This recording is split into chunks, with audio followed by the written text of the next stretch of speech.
Kia ora.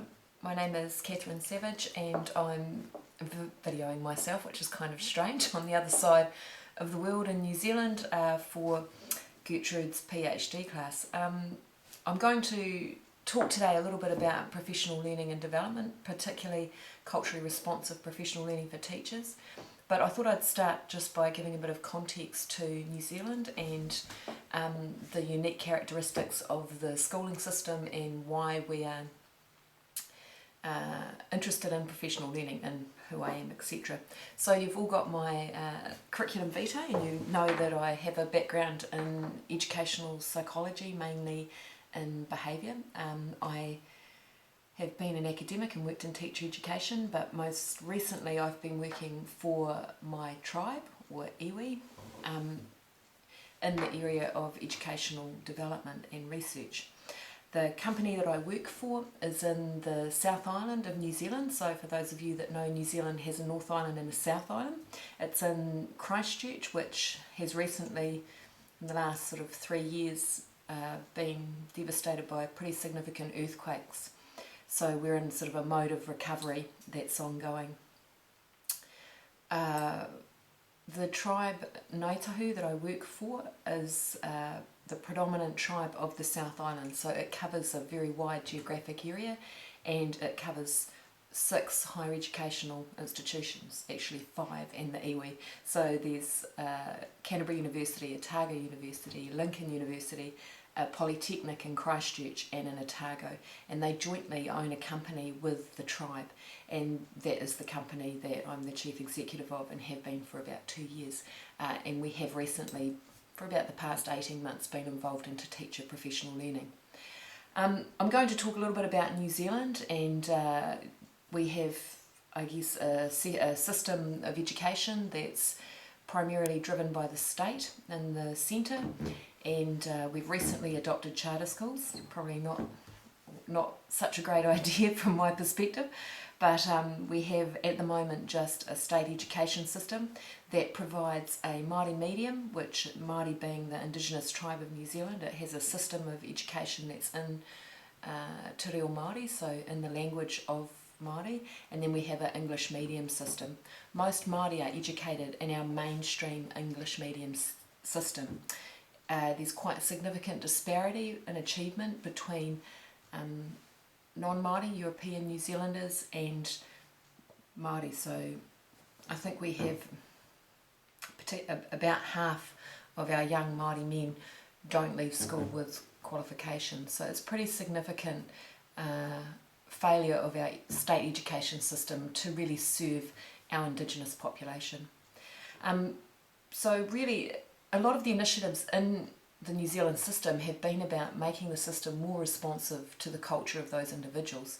We have a Māori education strategy that really is underpinned by a concept Māori enjoying educational success as Māori, meaning that their Māori identity is also a part of the outcome of schooling. So you quite often hear people say Māori have to leave their identity at the gate in order to be educated, meaning that our schools are predominantly run by dominant norms and the dominant paradigm of understanding of what mainstream is, what learning is, what content is, what knowledge is, and so really they have to leave being Māori behind if they want to succeed in that system.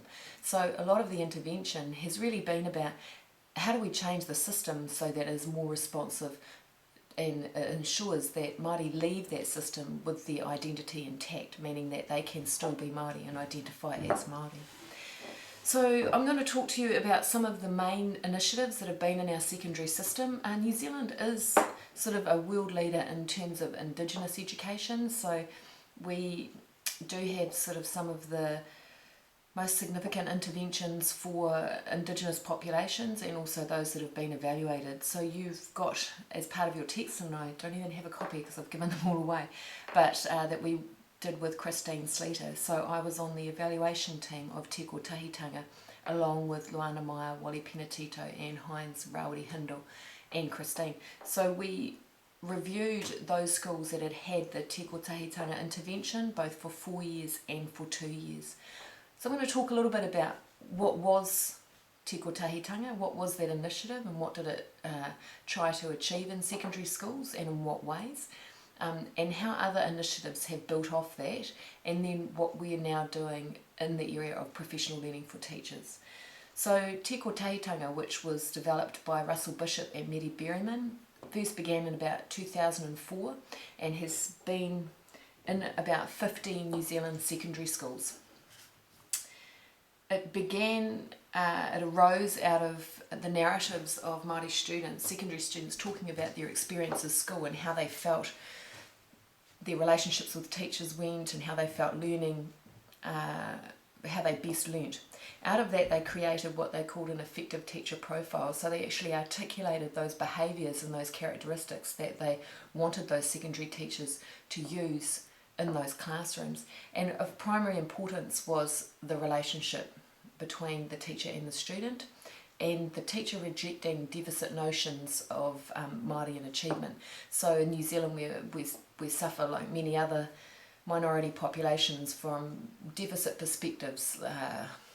Children don't learn because they're hungry, they're poor, they're malnourished, they're not well fed, they're deprived in their home, etc. So teachers sort of use excuses to explain out why Māori students are likely to fail, rather than being active, or what we call agentic, in terms of changing that outcome. So the project was around shifting teachers from that deficit notion to being more agentic, to working in a way and demonstrating behaviours that were consistent with what Māori students reported as being fundamental to them learning and promoting their learning. So in large secondary schools, it was likely there would be several facilitators that would support secondary school teachers in their classroom. There was also external PD provided by the tikotahitanga team at the onset of the initiative, and it began really as changing classroom pedagogy, looking at how we get teachers to change the way they teach in those secondary classrooms. What they realised after a couple of years was that systems needed to change with the pedagogy. So teachers began to change, but the school didn't move with them. So they still had policies and systems in place that were inconsistent with the way people wanted to teach. For example, they might have really rigid discipline policies that didn't actually support teachers to work in a way that built relationships. So from that, the tikotahitanga program evolved to have a systematic change theory with it that looked at, and that's, I think Bishop and Berryman call it GAPILSIO. So it's an acronym for goals, pedagogy, maybe make sure I get it right, institution, leadership, spread, evidence and ownership. So this frame or acronym was really about looking at a systems change in school, how schools set goals, how they change the pedagogy within the classroom, how the leadership, they had active pedagogical leadership, so the leaders supported and promoted strong pedagogy, that the institution would change, so those systems and policies would change alongside that, that would be spread throughout the school, that leadership will be distributed and spread throughout the school, that evidence would be used to support those change, and that it would be owned or supported by that community. So that was in the next phase of those schools that came onto tikotahitanga, and you can read about that in the book, really, and about outcomes that came out of that program. So the evidence was that teachers could change their deficit positioning, could change the way in which they taught, that there was variations in the way people adopted that, so you had very high implementers and low implementers, and there were ways in which those teachers had adapted their practice. For some of them that was more challenging, and others not so. It's interesting to note that there was quite a significant amount of dissonance around that project when it began, and evidence suggests that that dissonance is actually a sign of change and shift in schools. So when people are upset about it, or don't want to be part of it, or are happy, it generally means that there's some push for change in that school. So there was evidence that shifted schools and change. That's a program that's been going since 2004, but the funding ceased for it this year. So the model has actually moved and evolved. Probably a significant downfall of that program was that it was very expensive, so it wasn't cost effective in the schools, and the ministry couldn't afford to upscale it and put it through all New Zealand schools, so it still remained sort of with relatively low spread in terms of 50 schools that it had managed to attract. What they did do was look at developing the theory from that and producing another contract which they called He Kākano, which means the seed. Tiko Tahitanga means unity, the unity, and He Kākano, the seed or the growth, the start. He Kākano took the Gapilsio model and looked at systems leadership change, so how it could change schools and leaders in order to become more responsive. It didn't have the pedagogical change that the other intervention had, so it's quite a different form, and it was implemented in 60 schools in New Zealand. It had much less funding and was much less intensive.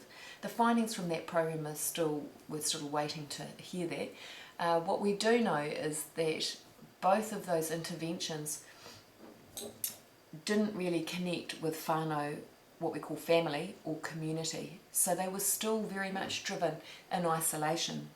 Those schools really decided what goals they were going to select and choose and identify.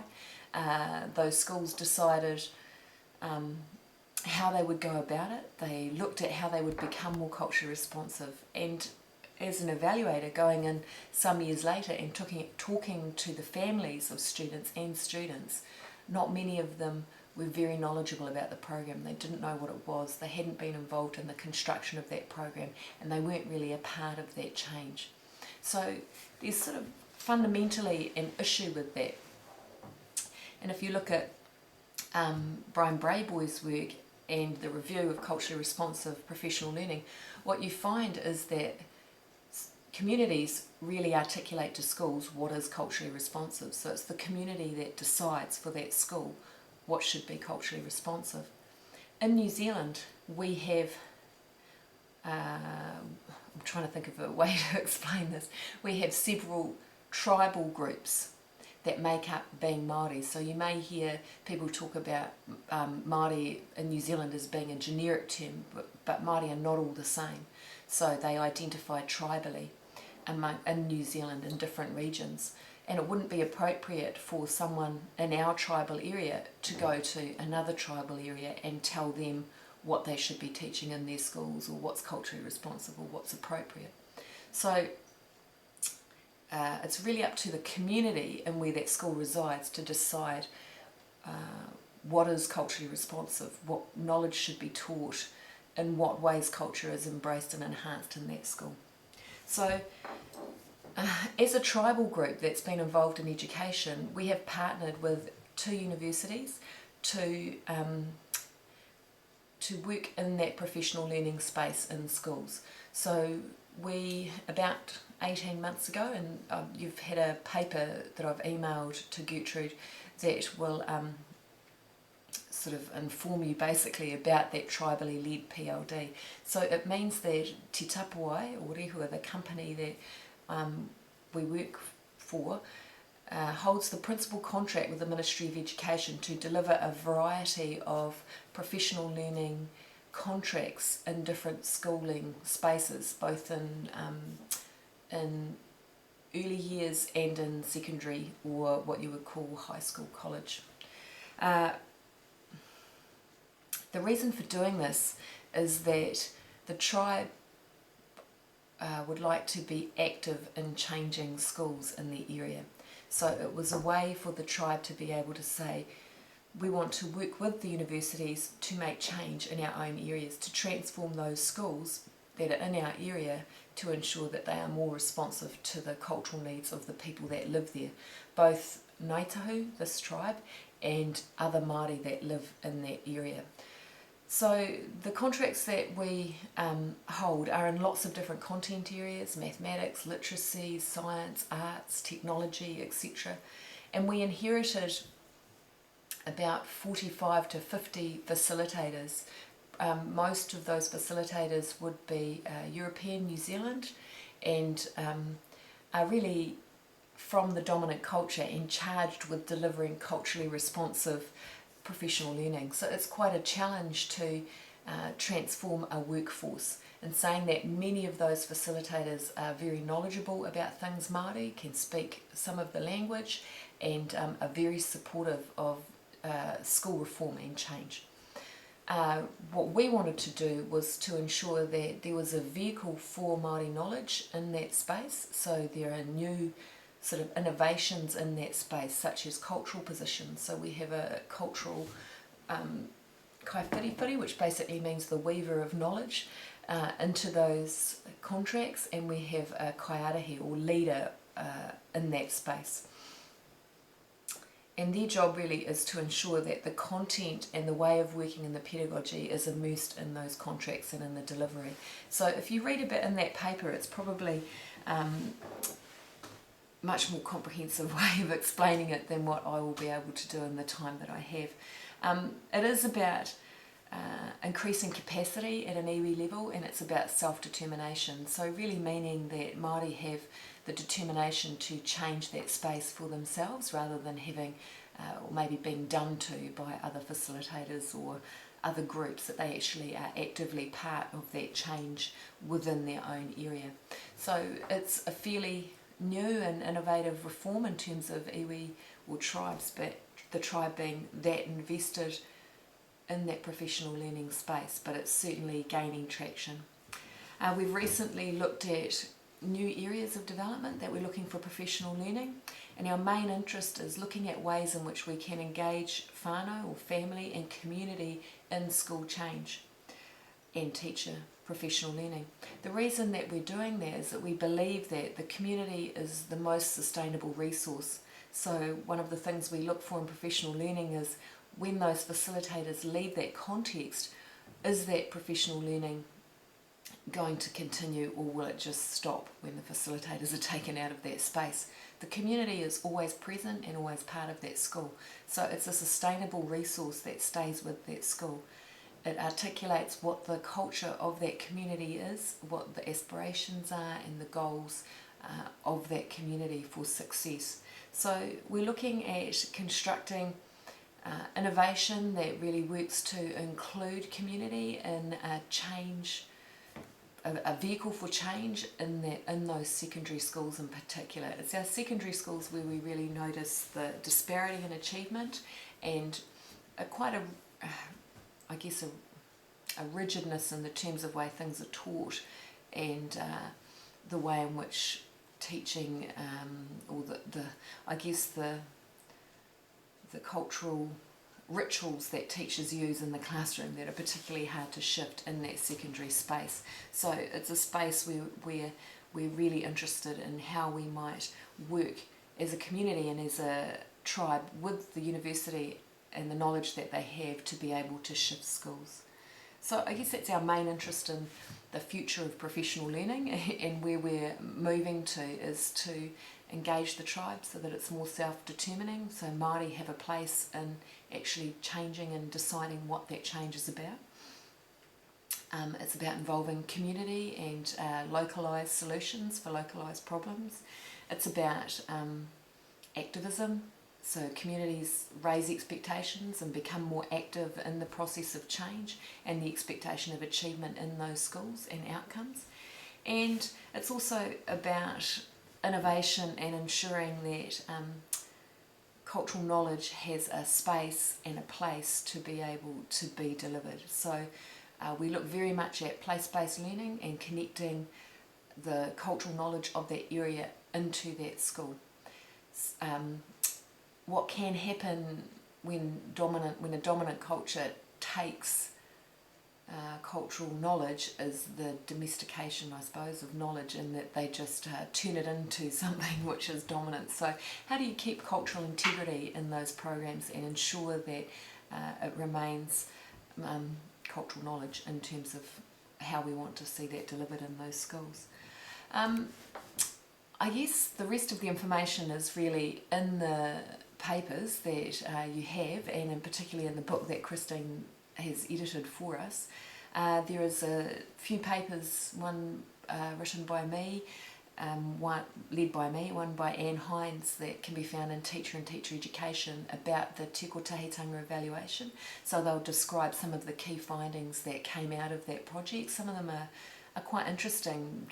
For example, one of the things we found in Te Kotahitanga was that in itself it almost reinforced deficit theories, because the Māori students, when you interviewed them and said, what is this program about? They said, oh, it's about helping Māori students because we're not as bright as Pākehā or European students, or we're not doing as well as. So it almost, just by the messages that we communicate when we take professional learning programs into schools, we can have sort of unintended consequences. So there are some sort of findings that came out of those programs which are reported in those papers. There's an arts-based paper for people that might be interested in that, in terms of how arts were taught. So we took all the observations from the arts papers and looked at what was consistent in those classrooms of high implementers and low implementers. I wrote a paper a few years ago for AERA that looked at the behaviour management styles of teachers in those classrooms. So the differences between high implementing teachers and low implementing teachers, the type of language that they used. So high implemented teachers would say things like, we need to achieve, we need to support each other, we're all here together, we're working together. They use collective language, whereas low implementing teachers would use language like, I am getting fed up with you, or you are not doing what I have told you. So there was quite divisive language in the classroom. So there's quite a number of papers that have come out of that particular evaluation that I can send to you if you're interested. And there are evolving papers that are coming out as we're working more into the space of including the tribe, or the I guess there's no other way for me to explain it in that way, that including tribal knowledge and Māori into that change process within schools, so ensuring that there's space for the active participation of community in that professional learning. I think that's where I'll probably stop. I feel like I've talked for quite a long time. I'm not sure whether I have or not. It was a pleasure talking to you. Thank you for the invitation. I do appreciate it. The best way to contact me is probably via email, which is catherine.savage@tetapuae.co.nz, and Te Tapuae is spelled T-E-T-A-P-U-A-E. And if you would like to email me any questions or request any of those papers, I can send them to you, and I'll be happy to work with you. And all the best on your journey. Thank you.